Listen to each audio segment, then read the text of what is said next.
Alright, so now I'm going to do a video on my new stove. This is a non-nipple stove. There's no nipple in the stove. It's just a tube going into an aluminum pipe that travels up through the center. It's a mushroom top stove. It's a little bit taller, so I had to pull out a taller screen. And I want to see, it's pretty powerful when it's burning, so I want to see how long it takes to boil 6 cups of water, 3 and 3, in my IMUSA pot. And I think I've got my timer in the screen here just a little bit. That's perfect. So I'm going to go ahead and fill this up. I've only got about 2 ounces of fluid alcohol in here, so may need to add more. I'm not sure if it's going to be enough.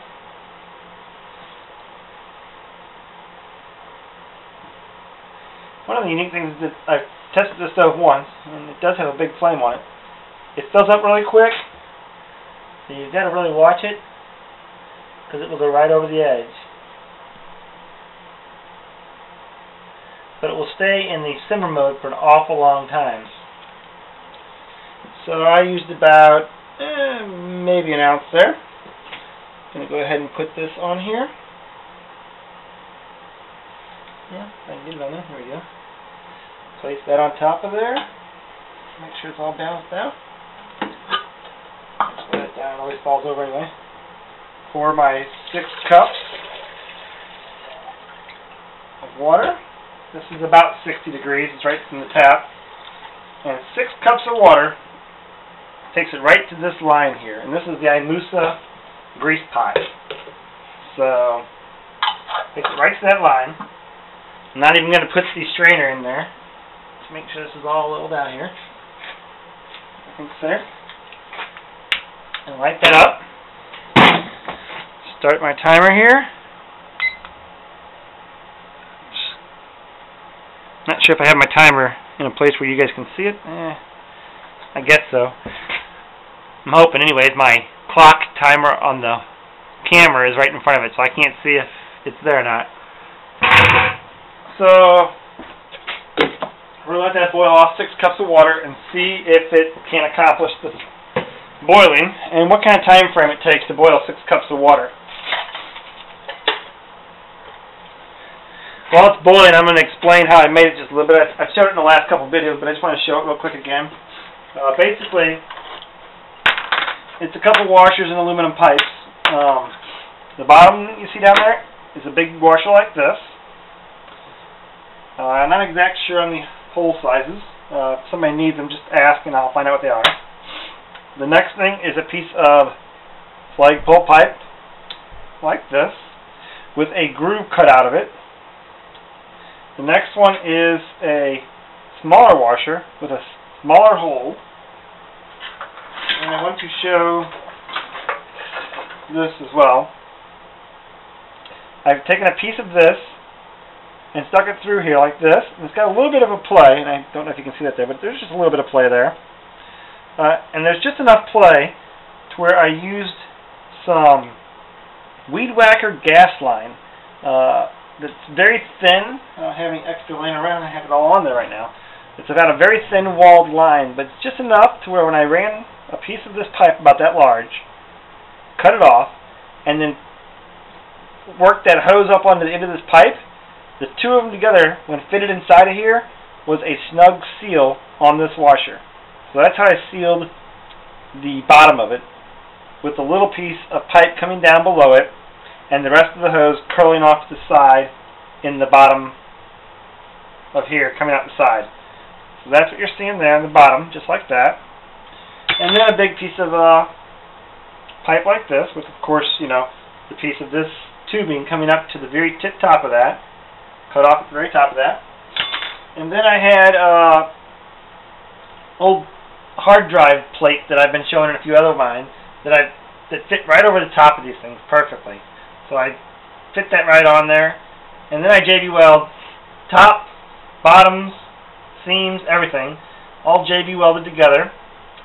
Cut out a piece of carbon felt maybe that big, and roll it up, put it around that center pipe, and then I cut a donut piece out, and that kind of sticks up above it about that far. Cut a donut piece out and put that on top, on the top circle. I can't really see these top circles. I don't have one handy. The top circle is, I thought I had one laying down here, but I don't have one of those hard drives down here available to show you right now. So I cut the top circle out. Okay, that's just water. I was thinking that was fluid leaking out the bottom, but no, that's just water dripping off the pot, I'm guessing. You see it's already working its way back. I'm getting some orange there. It doesn't hold a real big flame for very long with this setup. So, not my favorite setup. But when you feed it back in, it feeds right to the top. So, it can take a little bit of babysitting to keep it going. And you gotta be careful not to overfill, because it will just drip right off the edge on this thing. So I can tell you we're gonna need more fuel. We're at 3.5, we're coming up on 4 minutes right now. This may take 15 minutes to boil 6 cups, maybe longer, maybe 20, I don't know. I'm gonna turn some lights down just so you can see for a second here.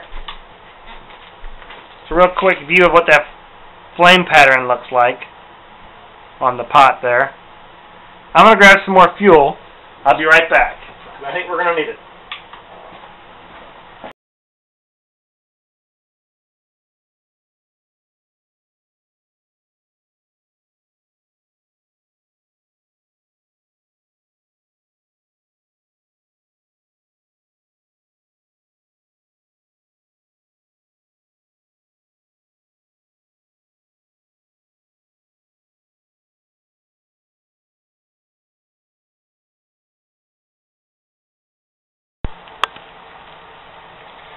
Funny, as soon as you shut the cameras off and that memory gets cleared out, it gave me 3 more minutes of camera time. I don't know how that works, but there's our rolling boil, and I better shut it off because I don't have a lot of extra room. And just to show you it hasn't been that much more time, we're at 2021.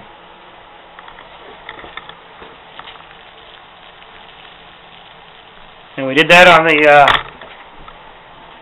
let's go ahead and see my handle there. Easy enough to grab. When it gets hard to grab is on the, you can't really grab that when it's dry baking as much as you can like this. The dry baking gets really hot. Whoop, whoop. Spilling all over the place.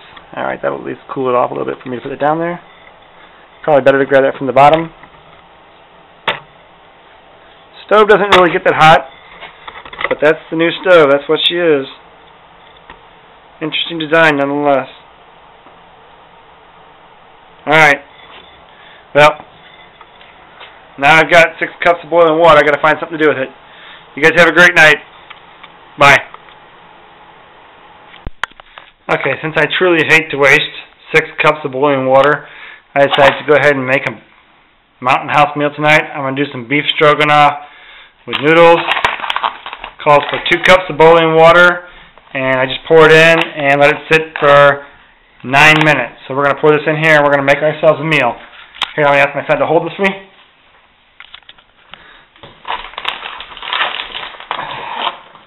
I've got to find the little do not eat package and pull that out. I've got my 6 cups of boiling water here. I'm not going to try and pour out of that because that's, I'll never find out where 2 cups is, so I'm going to pour it into my 2 cups on the outside. Pyrex. And that's 2 cups right there. Pour that right into my meal there. Well, most of it anyway. Pour it a little faster next time. There we go. These things always get too much water, I feel anyway. Give it a good stirring. Boy, that seems like a lot of water. An awful lot of water. I'm going to be straining this. Did that say 2 cups? 2 cups, 16 ounces. Alright, well, we got most of the 2 cups in there. We're going to seal it up. Let it sit for 9 minutes. We'll show you how it looks when we're done. Thanks. Alright, that took some doing because the focus on this thing's horrible. Maybe I need to buy a new camera. There we go. Alright, we're going to give it a try, see what it tastes like. Catch you guys later.